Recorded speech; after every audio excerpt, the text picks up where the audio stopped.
Hello everyone, welcome to my channel Tutor Ravi. So guys, I hope you all are fine and doing well. And guys, आज की इस video में भी हम change the order of integration के basis पे एक और क्वेश्चन डिस्कस करने जा रहे हैं. एंड ये लास्ट वीडियो है इस टॉपिक पे. सो आज की इस वीडियो को हम इस वीडियो में क्वेश्चन को डिस्कस करके फिर हम नेक्स्ट टॉपिक स्टार्ट करेंगे. एंड लास्ट वीडियो में भी गाइज हमने कुछ इसके क्वेश्चंस और डिस्कस ऑलरेडी हम कर चुके हैं, जो कि देख सकते हैं यहाँ पे ये सब चेंज द ऑर्डर के क्वेश्चंस हैं जो कि ऑलरेडी मैं डिस्कस कर चुका हूँ. तो अगर आपने उन वीडियोस को नहीं देखा है तो एक बार जाकर आप उन वीडियोस को देख लें. उन सभी वीडियोस के जो प्लेलिस्ट का लिंक है आपको इसी वीडियो के डिस्क्रिप्शन बॉक्स में मिल जाएगा, या फिर आप ऊपर आई टैब पर जाकर चेक कर सकते हैं, या फिर आपको चैनल पर जाकर प्लेलिस्ट वाले सेक्शन में मल्टीपल इंटीग्रेशन या फिर डबल इंटीग्रेशन के नाम से जो प्लेलिस्ट होगा उसमें आपको ये सभी वीडियोस मिल जाएगा. अगर आप पिछले वाले वीडियोस को देख लेंगे तो आपको आज के इस वीडियो के बहुत सारे कॉन्सेप्ट्स पहले से ऑलरेडी आपको क्लियर हो जाएंगे. आपको बस इसमें एक बेसिक समझना होगा और बाकी जितनी भी चीज़ें हैं वो मैं ऑलरेडी डिटेल में डिस्कस कर चुका हूं. बट एक बार फिर भी मैं इस वीडियो में उसका एक ओवरव्यू डिस्कस कर लूँगा कि हम कैसे इस टाइप से क्वेश्चंस को सॉल्व करते हैं, कैसे हम डायग्राम बनाते हैं, इनके और जो इंटीग्रेशन का ऑर्डर होता है उसको हम चेंज करते हैं. सो गाइज स्टार्ट करते हैं इस वीडियो को. तो इसमें सबसे पहले होता है हमारे पास इसके लिमिट्स को हमें पता करना कि लिमिट्स क्या गिवन है. यहाँ पे डबल इंटीग्रेशन है तो यहाँ पे एक लिमिट ये है, एक आउटर लिमिट है, एक इनर लिमिट है. तो हमें दोनों लिमिट को चेक करना होता है कि लिमिट में कौन से लिमिट किसकी वैल्यू में, कौन से लिमिट x की है, कौन से लिमिट y की है. तो यहाँ देख सकते हैं गाइज, हम सबसे पहले स्टार्ट करते हैं इनर लिमिट से. ये जो हमारा इनर लिमिट है, इनर लिमिट में क्या है यहाँ पे ये देख सकते हैं, ये जो लिमिट है ऊपर under root 1 minus x square है. क्या है? Under root 1 minus x square. अब इस लिमिट में x आ रहा है तो ये किसकी लिमिट हो गई? ये y की लिमिट होगी. अगर यहाँ पे ये जो यहाँ पे ऊपर लिमिट में एक्स स्क्वायर है, अगर यहाँ पे वाई स्क्वायर होता तो ये लिमिट x की होती. तो ऐसे हम पता कर सकते हैं कि जो इनर लिमिट है वो किसका है. फिर उसके बाद हम आउटर लिमिट को पता कर पाएंगे, क्योंकि आउटर लिमिट कांस्टेंट होता है तो हम डायरेक्ट नहीं बोल सकते हैं कि आउटर लिमिट x का है या y का है. तो पहले हमें इनर लिमिट को रिजॉल्व करना पड़ेगा, फिर हम आउटर लिमिट को रिजॉल्व करेंगे. और अगर इनर और आउटर लिमिट दोनों कांस्टेंट है तो हम दोनों में से किसी को भी x ले सकते हैं, किसी को भी y ले सकते हैं, उसमें कोई प्रॉब्लम नहीं है. तो यहाँ देख सकते हैं गाइज, एक तो y की वैल्यू ये आ गई एंड एक y इज इक्वल टू 0, जो कि ये लोअर लिमिट है, ये भी y की लिमिट है. अब बचा x, तो x कहाँ से कहाँ तक जा रहा है? x जा रहा है हमारे पास x is equal to 0 and x is equal to 1 है. क्लियर है? अब ये जो y वाला लिमिट है इसको हम ऐसे भी तो लिख सकते हैं. यहाँ से अंडर रूट को जो हम सेंड करेंगे तो क्या हो जाएगा? y square is equal to 1 minus x square, और यहाँ से लिख सकते हैं x square plus y square is equal to 1. Clear है? तो यहाँ से ये आ गया सर्कल का इक्वेशन, जिसमें क्या है यहाँ पे हमारे पास इसका जो रेडियस है वो रेडियस क्या है? रेडियस 1 है. एंड ये सर्कल का जो सेंटर है वो कहाँ बन रहा है? 0,0 पे सर्कल का सेंटर बन रहा है. क्लियर है? तो हम एक सर्कल ड्रॉ करते हैं, फिर उसके बाद हम देखेंगे कैसे हमें ऑर्डर ऑफ इंटीग्रेशन चेंज करना है. तो ये रहा हमारा सर्कल. ये सर्कल हम बना रहे हैं इस वाले जो हमें वैल्यूज गिवन है उसकी हेल्प से. फिर हम ऑर्डर जब उसका ऑर्डर चेंज करेंगे तो फिर दूसरा सर्कल बनेगा. तो ये सर्कल बना हमारे पास. डायग्राम थोड़ा सा क्लियर नहीं है बट फिर भी आपको एक पता चल जाएगा. परफेक्ट सर्कल तो नहीं बना है बट फिर भी इसकी इस डायग्राम की हेल्प से आपको पता लग जाएगा कि कैसे कैसे लिमिट पुट करना है. तो सबसे पहले ये सर्कल का सेंटर यहाँ पे 0,0 है. क्लियर है? इसे क्लियर हो गया होगा. फिर इसमें क्या है, x जो है वो 0 to 1 जा रहा है. ये x जो है वो कहाँ से कहाँ तक जा रहा है? 0 to 1 जा रहा है. एंड इस सर्कल का जो रेडियस है, इस सर्कल का रेडियस भी 1 है. इट मीन्स कि ये डिस्टेंस क्या है? 1 है. तो ये है, इस पॉइंट पे x 0 है और इस पॉइंट पे x क्या है? 1 है. क्लियर है? तो ये 0 to 1 ये हो गया. एंड इसमें हमें y का जो लिमिट है वो गिवन नहीं है. वैसे y भी 0 to 1 ही होगा. यहाँ पे ये पॉइंट भी 1 है क्योंकि सर्कल का रेडियस ही 1 है, और 0,0 पे ये इसका सेंटर है तो ये चारों 1 होगा. 1 1 यहाँ भी वैल्यू 1 होगा बट ये -1, वैसे वैल्यू -1 होगा. बट मैथमेटिकली क्या होगा? सर्कल का रेडियस 1 होगा. और y जो है वो अंडर रूट 0 से under root 1 minus x square की ओर वैल्यू है. तो y 0 किस लाइन पे होता है? इस लाइन पे y 0 होता है. ये जो x एक्सिस है, इस x एक्सिस पे y इज इक्वल टू 0 होता है. इट मीन्स कि मैंने आपको बताया था लास्ट वीडियोस में कि y इज इक्वल टू 0 है and y is equal to under root 1 minus x square है. तो इसमें जो स्ट्रिप बनता है वो हमारे पास वर्टिकल स्ट्रिप बनता है. क्लियर है? स्ट्रिप जो बनेगा हमारे पास वो वर्टिकल स्ट्रिप बनेगा. और एक और चीज कि y is equal to 0 means ये लोअर लिमिट हो गया. एंड अपर लिमिट क्या है इसका? y इज इक्वल टू, ये पॉइंट जो है y is equal to under root 1 minus x square, क्योंकि ये इस सर्कल के लाइन को टच कर रहा है. क्लियर है? ये जो हमारा हमने स्ट्रिप बनाया है वो सर्कल को टच कर रहा है और सर्कल पे जो y की वैल्यू है वो क्या है, under root 1 minus x square. तो इसीलिए यहाँ पे दो लिमिट है, एक y इक्वल टू 0 हो गया, y equal to under root 1 minus x square हो गया। तो ये बन गया हमारा diagram with the help of जो वैल्यू गिवन था। अब हमें इसको क्या करना है, चेंज करना है। ये था हमारा वर्टिकल स्ट्रिप। अब ऑर्डर ऑफ इंटीग्रेशन चेंज करना है, इट मीन्स कि हमें स्ट्रिप को हॉरिजॉन्टल स्ट्रिप बनाना है। तो मैं एक और सर्कल लेता हूँ यहाँ पे। अब हमें इसमें क्या करना है, हॉरिजॉन्टल स्ट्रिप लेना है। तो हॉरिजॉन्टल स्ट्रिप में जो इंटीग्रेशन होगा देखते जाइए गाइस कि कैसे इसका चेंज होता है। ये बहुत इंपॉर्टेंट पॉइंट है, आपको सभी क्वेश्चंस में ऐसा ही कॉन्सेप्ट यूज होगा, सेम कॉन्सेप्ट यूज होकर बनाना है। तो सबसे पहले आपको पता है कि ये 0,0 है, क्लियर है? ये अब ये 1 है वैसे तो, ये 1 लिख लेता हूं मैं, ये 1 है वैसे तो, ये भी 1 है। अब ये स्ट्रिप यहाँ पे वर्टिकल है तो हमें इसके अंदर स्ट्रिप जो बनाना है वो हॉरिजॉन्टल बनाना है, क्लियर है? ये स्ट्रिप हमें हॉरिजॉन्टल बनाना है। एंड इसमें जो रीजन है हमारा, क्योंकि देख सकते हैं जो x इक्वल टू 0 टू 1 है और y equal to 0 to under root 1 minus x square है। तो y 0 से under root 1 minus x square है, मीन्स सिर्फ फर्स्ट क्वाड्रेंट में ही जो है वो हमें इसी क्वाड्रेंट का फाइंड करना है, क्योंकि जो लिमिट्स के अकॉर्डिंग हमें जो वैल्यू है वो इसी क्वाड्रेंट में लाई कर रहा है। अगर इफ जो y का लोअर लिमिट है अगर वो होता minus under root 1 minus x square, it means कि ये जो स्ट्रिप है वो कहाँ पे आ जाता है, नीचे स्ट्रिप टच करता है, ये स्ट्रिप यहाँ टच करता है। तो उस केस में फिर जो हमारा ये वाला होता है, इस साइड जो हमने हॉरिजॉन्टल स्ट्रिप बनाया, सॉरी ये वर्टिकल स्ट्रिप है, तो हमने इस साइड जो हॉरिजॉन्टल स्ट्रिप बनाया ये स्ट्रिप फिर यहाँ से स्टार्ट होता ऊपर से और ये नीचे तक मूव करता। बट हमें सिर्फ फर्स्ट क्वाड्रेंट में ही फाइंड करना है, क्योंकि y 0 से under root 1 minus x square के बीच में लाई कर रहा है। तो उस केस में यहाँ पे ये अब एक और चीज की, इस केस में यहाँ पे x का लिमिट क्या था, कांस्टेंट था, क्लियर है? तो हमें यहाँ पे इस डायग्राम में क्या करना पड़ेगा, y के लिमिट को कांस्टेंट बनाना पड़ेगा एंड x के लिमिट को क्या बनाना पड़ेगा, वेरिएबल। तो y बन जाएगा यहाँ पे आउटर लिमिट। तो y अब ये डायग्राम में यहाँ से लेकर इस पोर्शन से लेकर इस पोर्शन, ये जो पूरा पोर्शन है, ये जो मैं यहाँ पे डॉटेड लाइन से दिखा रहा हूँ आपको, ये जो पोर्शन है इसके अंदर अंदर का जो पोर्शन है, इस केस में y कहाँ से कहाँ तक लाई कर रहा है, एक सेंटर से, इस सेंटर से ये स्ट्रिप मूव करेगा इस पॉइंट से लेकर यहाँ तक। तो इस बीच में क्या है, y की वैल्यू 0 टू 1 है, क्लियर है? और x की वैल्यू हमें फाइंड करना है। तो x का इस स्ट्रिप का जो लोअर लिमिट है, इस लाइन पे y x की वैल्यू क्या होती है, 0 होती है, क्योंकि y एक्सिस पे x की वैल्यू 0 होगी। एंड इस पॉइंट पे ये जो पॉइंट है, ये पॉइंट टच कर रहा है सर्कल को। तो सर्कल का इक्वेशन क्या है, x square plus y square is equal to 1। यहाँ से हम x की लिमिट फाइंड करें तो क्या आ जाएगा, x is equal to 1 minus y square, और यहाँ पे आ जाएगा अंडर रूट, क्लियर है? और वैसे तो प्लस माइनस आता है अंडर रूट लगाने पे, बट हमें क्या है, सिर्फ पॉजिटिव का फाइंड करना है। अगर ये स्ट्रिप यहाँ तक मूव करता तो ये बन जाता minus under root 1 minus y square, but हमें सिर्फ यहाँ तक का फाइंड करना, तो ये वाला बन गया under root 1 minus y square और एक बन गया x इज इक्वल टू 0। तो मैं इसका अब लिमिट लिख लेता हूँ।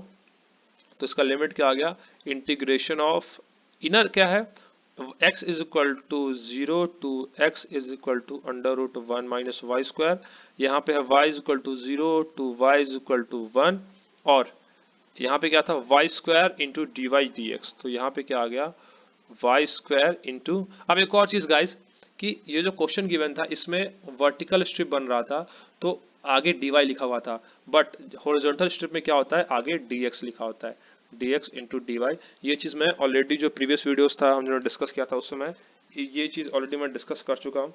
सो आई होप कि अगर आपने उन वीडियोस को देखा होगा तो आपको ये पॉइंट क्लियर होगा, इसमें कोई डाउट नहीं होगा, क्लियर है? अब हम इसको सॉल्व करते हैं। तो सबसे पहले हमें इसको इंटीग्रेट करना है विद रिस्पेक्ट टू एक्स, क्योंकि आगे हमारा क्या है, डी एक्स है, इसको with respect to x solve करेंगे। वैसे भी यहाँ पे लिमिट एक्स का है, तो पहले हम विद रिस्पेक्ट टू एक्स इसको इंटीग्रेट करेंगे तो क्या हो जाएगा, y is equal to 0 to 1, और यहाँ पे हो जाएगा वाई स्क्वायर इंटू एक्स, और इसका लिमिट हो गया 0 to under root 1 minus y square into d y. तो हम लिमिट के लिए पुट करेंगे तो क्या आ जाएगा, integration y is equal to 0 to 1, और यहाँ पे आ जाएगा वाई स्क्वायर इंटू, इसको पुट करेंगे x की जगह तो क्या जाएगा, under root 1 minus y square, clear है? और जब 0 पुट करेंगे तो ये 0 ही हो गया, तो उसको मैं लिख नहीं रहा हूँ, इंटू डी वाई। अब मेन पॉइंट आता है कि अब हम इस चीज को कैसे इंटीग्रेट करेंगे, यहाँ पे जो ये गिवन है इसको हम कैसे इंटीग्रेट करेंगे। तो बहुत बच्चे ऐसे होंगे जिनको अभी इंटीग्रेशन का उतना आइडिया नहीं होगा, तो वो क्या करेंगे, यहाँ पर डायरेक्ट मल्टीप्लाई करके वाई स्क्वायर को अंदर फिर कुछ उस टाइप से सॉल्व करने का ट्राई करेंगे। बट इसका एक जो हम बोल सकते हैं कि अगर आप इसको थीटा के फॉर्म में सोचें, अगर आप इसको थीटा के फॉर्म में सोचेंगे आगे आगे आगे अभी हम डिस्कस करेंगे पोलर कोऑर्डिनेट्स, तो वहां पे आपको ये चीज़ थोड़ा और क्लियर हो जाएगा। बट मैं यहाँ पर आपको बताता हूँ कि ये इंटीग्रेशन को कैसे सॉल्व करेंगे। तो अगर हम इसको ऐसे देखिए, यहाँ पे एक चीज आ रहा है under root one minus y square, क्या आ रहा है under root one minus y square. अगर आप इसको ट्रिग्नोमेट्रिक रेशियोज होते हैं उनके फॉर्मूलाज में इसको अगर आप सोचेंगे तो आपने कुछ ऐसा देखा होगा under root one minus sine square theta, क्योंकि sine square theta plus cos square theta one होता है, तो कॉस स्क्वायर थीटा की वैल्यू होती है one minus sine square theta, and under root लग गया तो ये क्या हो गया, ये हो गया कॉस थीटा के इक्वल। तो हम यहाँ पे y को साइन थीटा ले सकते हैं, तो मैं ट्राई करते हैं एक बार, let y is equal to sine theta. And guys एक और चीज की, यहाँ पे हम जो कोऑर्डिनेट्स है एक्स वाई इसको हम थीटा के फॉर्म में चेंज कर रहे हैं, तो यहाँ पे जो लिमिट्स होगा वो भी चेंज हो जाएगा। अब लिमिट्स कैसे चेंज होगा वो भी हम डिस्कस करेंगे अभी। तो अगर हम y को साइन थीटा मान ले तो हमें यहाँ से क्या करना पड़ेगा, dy की वैल्यू फाइंड करनी पड़ेगी, क्योंकि हमें यहाँ से dy भी रिप्लेस करना पड़ेगा।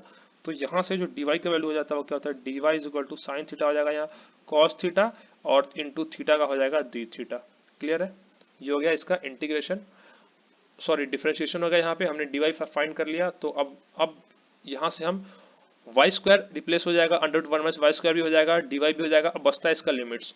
तो y is equal to zero, जब y is equal to zero होगा, यहाँ पे एक limit y is equal to zero है, एक limit y is equal to one है। तो पहले हम लोअर लिमिट फाइंड करते हैं, when y is equal to zero, तो y की वैल्यू किसके इक्वल है, y is equal to sine theta, means sine theta की वैल्यू जीरो है। क्लियर है, तो साइन थीटा की वैल्यू जीरो कब होती है, जब theta is equal to zero होता है। जब theta is equal to zero होता है, आप ट्रिग्नोमेट्रिक टेबल याद करें तो उस केस में जब साइन थीटा सबसे पहला limit theta is equal to zero पे साइन की वैल्यू जीरो होती है, और y is equal to one है जब when y is equal to one, ये क्या है अपर लिमिट है, तो क्या हो जाएगा sine theta is equal to one, और साइन थीटा वन की इक्वल कब होता है, जब थीटा होता है 90 डिग्री, मीन्स इसको हम बोल सकते हैं पाई बाई टू। क्लियर है गाइस, तो अब हम वैल्यू पुट करते हैं, तो यहाँ से क्या आ गया integration of zero to pi by two, और y को हमने क्या लिया था, y साइन थीटा है, तो यहाँ से आ जाएगा sine square theta into under root one minus sine square theta, और यहाँ पे क्या आ गया डी थीटा। क्लियर है गाइस, ये चीज आ गया। अब हम इसको सॉल्व कर लेते हैं, under root one minus sine square theta है, तो यहाँ से आ जाएगा integration of zero to pi by two, और ये जाएगा साइन स्क्वायर थीटा इंटू, अब यहाँ से हम फाइंड करेंगे one minus sine square theta, ये हो गया one minus sine square theta है, अंडर रूट भी लगा यहाँ पे, तो ये किसके इक्वल होता है, ये होता है हमारे पास कॉस थीटा के इक्वल, क्योंकि क्या होता है formula cos square theta plus sine square theta is equal to one, तो यहाँ से हो जाएगा cos square theta is equal to one minus sine square theta, and यहाँ से हो जाएगा cos theta is equal to under root one minus sine square theta. Clear है गाइज, सो आई होप कि आपको ये फॉर्मूला क्लियर हो गया होगा। एंड गाइज यहाँ पे एक और चीज़ की, जो हमारे पास डी वाई था, पीछे हमने देखा यहाँ पे डी वाई, तो डी वाई को हमें रिप्लेस करना है किससे, डी वाई को हमें रिप्लेस करना है कॉस थीटा डी थीटा से। तो यहाँ पे डी थीटा के साथ एक यहाँ पे एक और चीज़ आ जाएगा multiply cos theta into d theta. Clear है, तो ये आ गया sine square theta into under root one minus sine square theta, क्या हो गया cos theta into cos theta into d theta. तो इसको क्या हो गया zero to pi by two, यहाँ से हो गया sine square theta into cos square theta d theta. Clear है, अब इस चीज को हम कैसे इंटीग्रेट करेंगे, तो इसका एक फॉर्मूला होता है, इसका फॉर्मूला क्या होता है वो इसका एक ट्रिक होता है, मीन्स आप ट्रिक बोल सकते हैं फॉर्मूला बोल रहे, वो आप याद रखें, आपको आगे बहुत जगह यूज आने वाला है। तो उसमें क्या होता है कि अगर आपको ऐसा कुछ गिवन हो, मीन्स इसका जो जनरल फॉर्म होता है वो होता है zero to pi by two, और यहाँ पे आ जाएगा साइन की power m x into cos की पावर एन एक्स, और यहाँ पे आ जाएगा डी थीटा, या फिर यहाँ पे थीटा ले ले आप, थीटा थीटा थीटा ले ले, अगर एक्स एक्स गिवन है तो एक्स एक्स ले ले। तो उस केस में हम इसे कैसे सॉल्व करते हैं, तो इसका होता है कि m, यहाँ पे क्या हो जाएगा, सबसे पहले आता है m minus one, m minus three, मतलब एक एक घटता चला जाता है, minus one, m minus three, m minus five, ऐसे ही चलता जाएगा। और ये चीज हम तब तक करते हैं जब तक, मीन्स हम जैसे कि हमने m माइनस वन किया ये पॉजिटिव आना चाहिए, m माइनस थ्री किया ये पॉजिटिव आना चाहिए, m माइनस फाइव किया पॉजिटिव आना चाहिए। जैसे ही जहाँ पे निगेटिव आएगा तो उससे पहले वाले टर्म को ले लेंगे।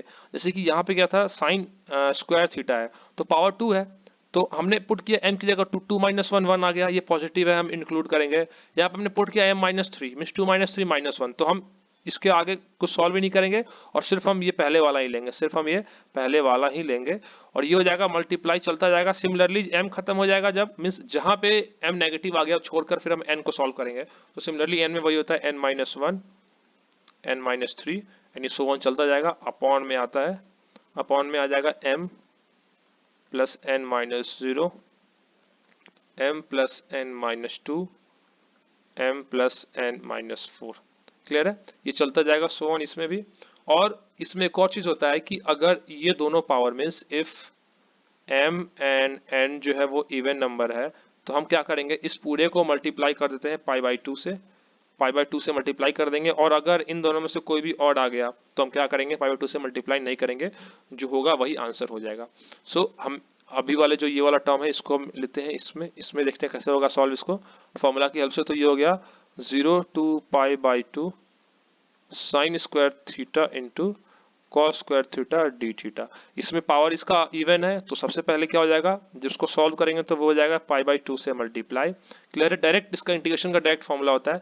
फिर हम ये चीज m है, ये m है और ये n है, तो पहले करेंगे हम m-1, तो m-1 मीन्स 2-1 तो 1 आता है जो पॉजिटिव है। फिर हम करेंगे m-3 तो 2-3 होता है -1 जो कि नेगेटिव है तो हम नहीं लेंगे, तो m का काम खत्म। अब n पे आ गए हम, तो n-1 करेंगे पहले, 2-1 आ गया। क्लियर है, फिर करेंगे हम n-3 तो n-3 मीन्स 2-3 यहाँ पे वो फिर नेगेटिव आ गया, उसका भी काम खत्म। अब अपॉन में आ गया, अब अपॉन में यहाँ पे दो टर्म है तो हम अपॉन में भी दो टर्म तक जाएंगे, तो वो क्या क्या हो जाएगा, फर्स्ट टर्म था m प्लस n-0, यहाँ पे देख सकते हैं guys m plus n-0 m plus n-2, तो m प्लस n क्या हो जाएगा 4 plus 4 2 minus 0 sorry 2 plus 2 4 minus 0 4 आ गया। एंड सेकेंड टर्म क्या है 2 प्लस 2 4 माइनस 2 2 आ गया। तो इसका जो जनरल हो गया आंसर वो क्या हो गया, ये हो गया π/2 इंटू ये हो जाएगा 1/4 इंटू 1/2। तो इसको अगर हम सॉल्व करें तो क्या हो जाएगा 4 2 2 16, तो ये हो गया π/16 और ये इसका हो गया answer. So guys I hope कि आपको ये क्वेश्चन क्लियर हो गया हो कि कैसे हमने इसमें सॉल्व किया है, फिर कैसे अगर आपको स्टेप्स का आएगा, क्योंकि जब आप सॉल्व करेंगे चेंज ऑर्डर ऑफ इंटीग्रेशन में, तो जो हमने यहाँ पे स्टेप डिस्कस किया है y को हमने लिया cos sin थीटा, ये चीज आगे और भी फर्दर बहुत सारे टाइप से क्वेश्चंस है जहाँ पे आपको ये चीज देख कर लेना पड़ेगा कि कहाँ पे हम अगर हम साइन या कॉस लेंगे तो उसी की हेल्प से उसके साथ में जो मल्टीप्लाई हो रहा है या उसके डिनोमिनेटर में कुछ ऐसा टर्म है वो वहां से कैंसिल हो जाएगा और फिर हम उसको इजीली मीन्स जो इंटीग्रेशन का वैल्यू होगा उसको हम 0 to π/2 के फॉर्म में चेंज कर सकते हैं। क्योंकि हमने यहाँ पे ऐसे इसीलिए लिया है, लेट ये जो हमने किया था यहाँ पे y is equal to sine theta हमने लिया था, वो इसीलिए लिया था क्योंकि इंटीग्रेशन भी 0 to 1 था, तो इंटीग्रेशन भी इजिली क्या हो जाता, इसको हम चेंज करते 0 to π/2 में, और जब 0 to π/2 में चेंज हो जाता है और यहाँ पे कुछ टर्म आता साइन और कॉस में, तो उसको इजिली हम ये वाला फॉर्मूला अप्लाई करके हम सॉल्व कर लेते हैं। तो इसीलिए हम क्या करते हैं, जो x या y हो उसको हम कुछ ऐसा साइन थीटा कॉस थीटा लेकर और फिर उसको हम ट्रिग्नोमेट्रिक वाले टर्म्स में रिड्यूस करने का ट्राई करते हैं। सो गाइज आई होप कि आपको क्वेश्चन क्लियर हो गया होगा। कोई डाउट हो, कोई क्वेरी हो, कोई सजेशन हो तो आप कमेंट सेक्शन में बता सकते हैं। एंड एक रिक्वेस्ट है कि इन वीडियोस को ज़्यादा से ज़्यादा बच्चों में शेयर करें सो दैट कि वो भी इन सभी टॉपिक्स को इजीली समझ में आए, क्योंकि बहुत बच्चों को इंटीग्रेशन डिफरेंशिएशन में बहुत प्रॉब्लम्स आती है। तो अगर ये वीडियो उन तक टाइम पे पहुंच जाएगा तो वो भी इन सभी टॉपिक्स को इजीली समझ पाएंगे, एग्जाम में बेटर मार्क्स स्कोर कर पाएंगे। एंड अगर आप चैनल पर नए हो तो चैनल को सब्सक्राइब कर लें एंड नोटिफिकेशन बेल आइकन को प्रेस करना ना भूलें, सो दैट कि आगे अभी और वीडियोस आएंगे तो उन सभी का नोटिफिकेशन आपको टाइम टू टाइम मिलता रहे। एंड गाइज और भी वीडियोस अपलोडेड हैं इंजीनियरिंग मैथमेटिक्स के, लाइक हो गया आप ले सकते हैं higher order, first degree, solvable for P, solvable for Y, solvable for X, quadratic equation हो गया, फिर और भी बहुत सारे टॉपिक्स हैं, पीआई कैसे फाइंड करते हैं, सीएफ कैसे फाइंड करते हैं, कंपोजिट फंक्शन हो गया, पार्शियल डेरिवेटिव हो गया। इन सभी टॉपिक्स के वीडियोस अपलोडेड हैं। इन सभी टॉपिक्स के वीडियोस का प्लेलिस्ट का लिंक आपको डिस्क्रिप्शन बॉक्स में मिल जाएगा, तो जाकर वहां से आप देख सकते हैं। So guys, thanks for watching the video and don't forget to like, share and subscribe. Thank you.